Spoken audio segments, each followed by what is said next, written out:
प्रिय छात्र छात्रा, मैं सुरेश कुमार कुशवाहा ऑनलाइन कोचिंग के माध्यम से आज मैं आप सबको इंटरमीडिएट बायोलॉजी का पाठ पुष्पी पादपों में लैंगिक जनन से संबंधित कुछ महत्वपूर्ण जानकारियां आप सबको दे रहा हूं। इसे ध्यान से समझिए।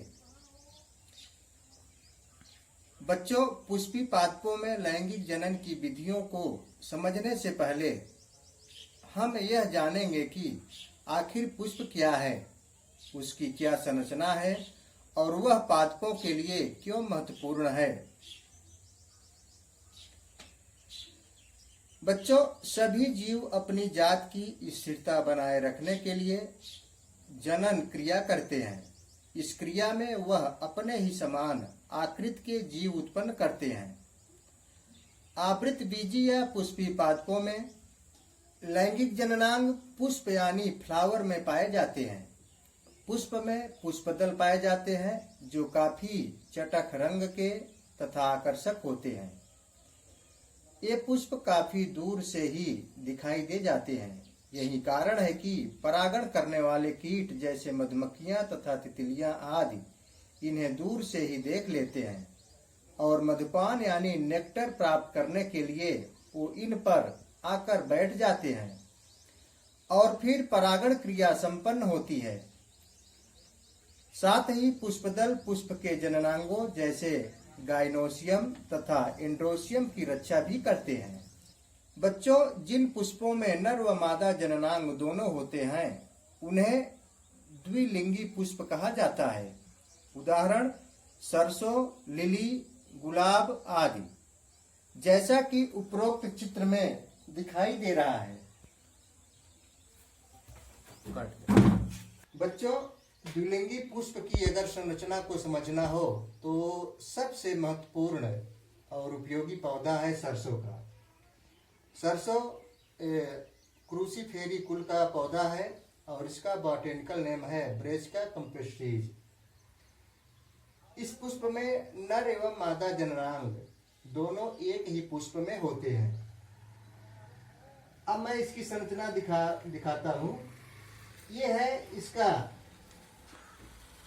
पुष्प के नीचे का जो भाग होता है, ये इसे वायदल बोलते हैं और ये हरे रंग का होता है और इसे अंग्रेजी में सीपल बोलते हैं।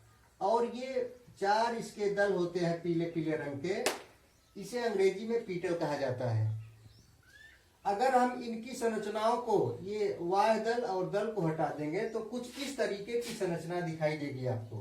जो सरसों के पुष्प में यह जो मध्य वाला भाग है यहाँ और ये मोटा वाला भाग, ये ओवरी है और यहाँ पर स्टाइल और ये स्टिग्मा।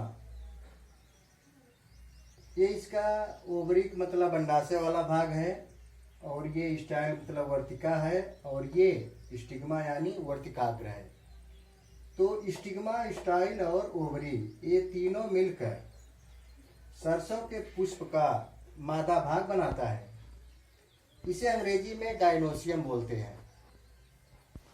और ये जो बाहर संरचनाएं आप देख रहे हैं, 1, 2, 3, 4, 5, 6, ये इसके फिलामेंट यानी तंतु होते हैं। और इसके ऊपर ये जो छोटी छोटी संरचनाएं, कुछ बड़ी संरचनाएं और कुछ छोटी संरचनाएं दिख रही हैं, ये इसका पराग कोश है।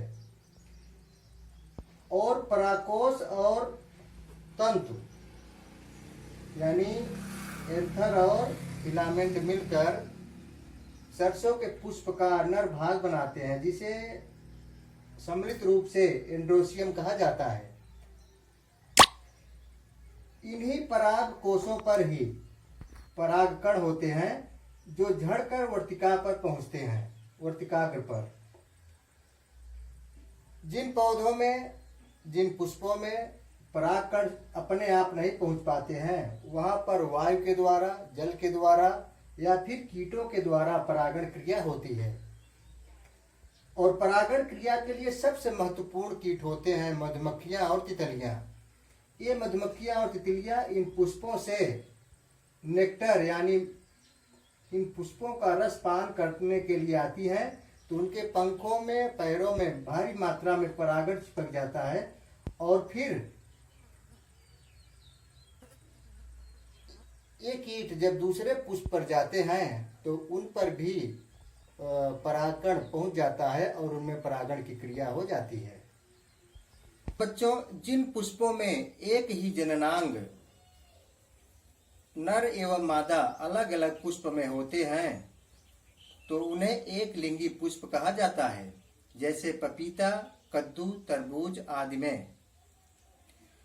बच्चों, अब मैं एक लिंगी पुष्प के पास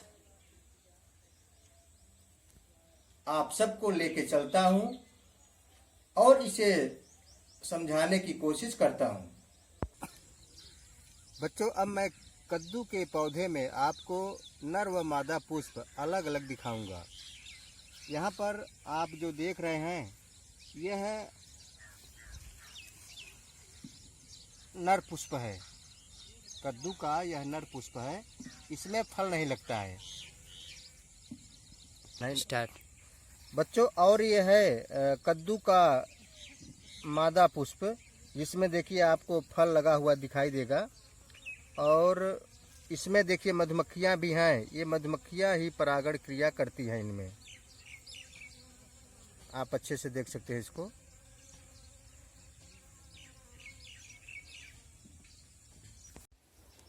बच्चों, मुझे उम्मीद है कि आप सबको पुष्पों की संरचना तथा उसकी महत्ता अच्छे से समझ आई होगी। अगले वीडियो में हम आपको पुष्पों में जनन क्रिया को समझाएंगे। तब तक आप इस वीडियो का अच्छे से अध्ययन करते रहिए। नमस्कार।